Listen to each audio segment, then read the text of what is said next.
কি আমরা এখন ঝাউতলাসি নামছি, আর ঝাউতলাসি কোনো মানুষজনই দেখতে পাচ্ছি না।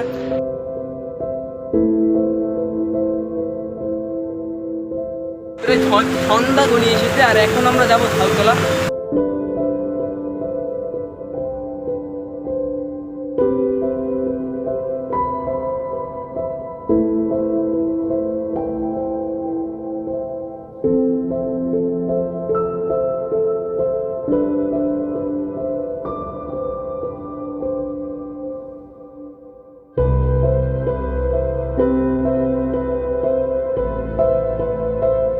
সামনে কিন্তু আমাদের সেলফি রোড, যে সেলফি রোডে কিন্তু সবসময় ভিড় পড়ে থাকে, কিন্তু আজকে কোনো মানুষজন নেই, সবসময় এখানে